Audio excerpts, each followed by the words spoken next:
welcome back to another video, and today I'm here to do my April monthly wrap-up. I'm actually very surprised I got through 25 volumes of manga.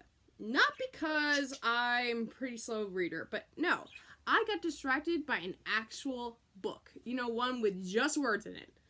I was reading this, The Family Plot. This is a fantastic book. If you are a fan of thriller or psychological thrillers or anything in that mix, you should definitely read this because, wow, it threw me for a loop. I was on a roller coaster ride, up and down, not knowing who to trust. The ending, I was like, wow! The main character's life is an utter hell. An utter and complete hell. I feel really, really bad for her. I really do. So, I definitely recommend you guys check that out. If you want me to talk about it a little bit more in another video, let me know here. I'll even do it on my TikTok if that's where you'd like it. So, I will definitely talk about it because, wow, it's not often I get into an actual book. That's just saying something. So, now, let's get right into the manga. So, first up, we have Our Teachers Are Dating, Volume 1.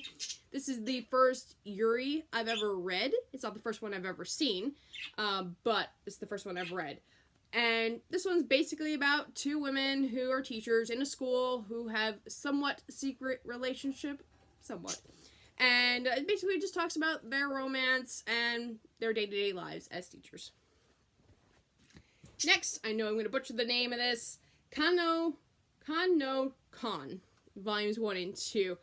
This one, I did a little impressions of this on my TikTok. I'll leave a link to that in the bottom. Basically, you have this country kid who's moved to a new school and is learning his life is not exactly what it's gonna seem. Yeah, it's crazy. There is some fan service in here, so if you're not a fan, I wouldn't read it.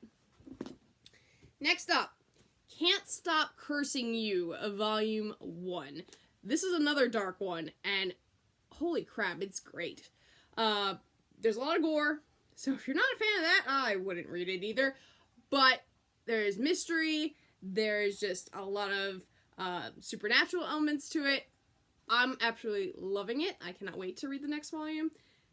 Definitely a worthwhile read. Next, Iore, Volume 5. Not much to say, it's just a continuation of our romance and just all of the mixing of feelings and just, you know, all kinds of high school craziness. Then we have Plus Enema, Volumes 2, 3,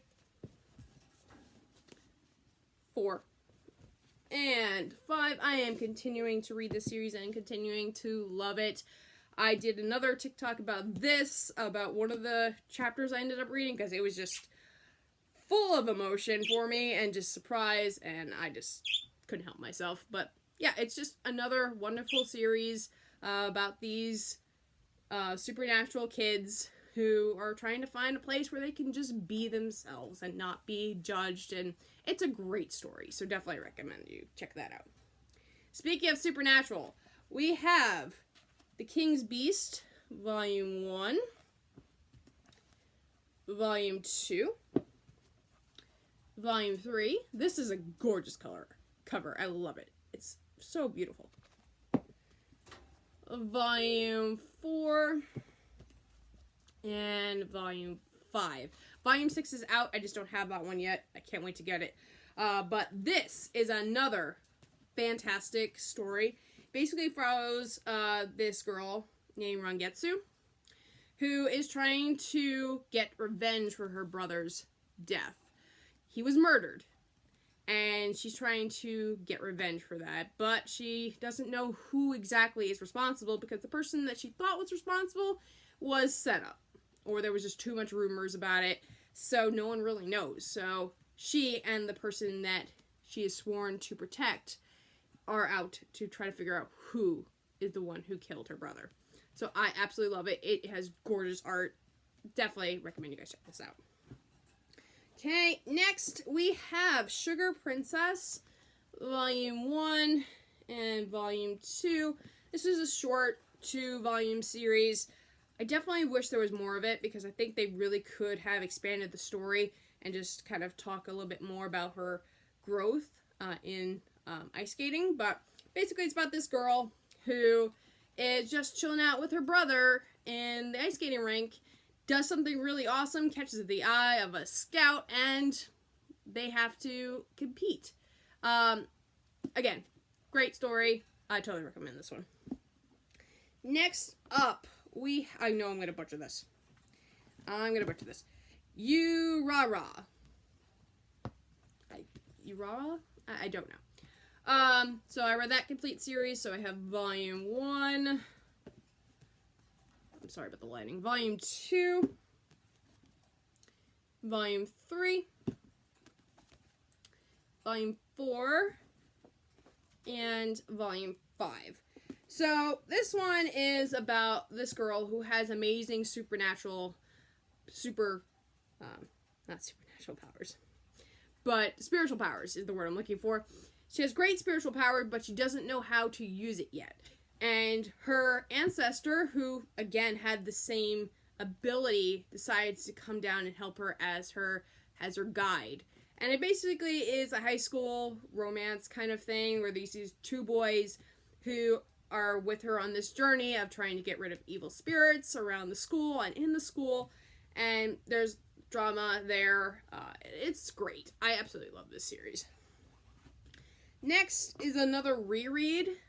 This is Love at 14, Volume 1 and Volume 2. I have to get the rest of the series. This one is basically about these two kids in high school who are a little bit more mature than everyone else. They think in the beginning that they're just acting more mature just so, people like them and everything, but in fact, they are very mature.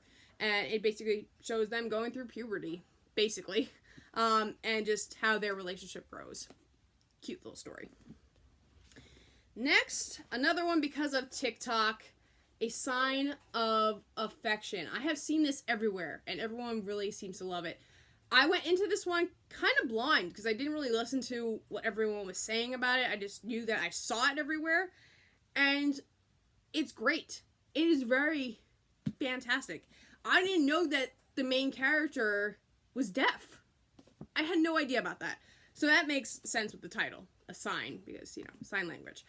But this is a really cute story so far, and I definitely recommend it. And it's great to have disabilities in manga, that representation. It's great to have that. So I definitely recommend you guys check this out. Then we got The Yakuza's Guide to Babysitting, Volume 1. This one's also very cute.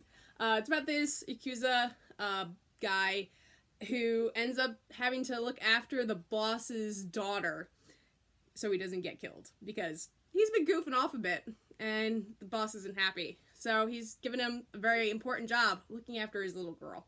And it's so cute to see how their relationship grows and how she goes from this really kind of wallflower kind of kid to someone who is, trying to get into relationships with everyone around her. It's great. It's so cute. Definitely check this one out. And finally, we have My Androgynous Boyfriend, Volume 1. Again, another one I found out through TikTok. And this one's cute. It is about Wako, who is the girl in the relationship, and her boyfriend, who doesn't quite look like a boy, and just it's a slice of life about relationships and just breaking tradition, not your typical boyfriend girlfriend kind of thing, and just their kind of worries about how people would act if they found out the truth. So yeah, that is everything that I read in the month of April. What do you guys think? What was the best thing that I read? What did you guys read? And that is everything for this video. Hope you guys enjoyed, and I will catch you guys next time. Have a good one. Bye!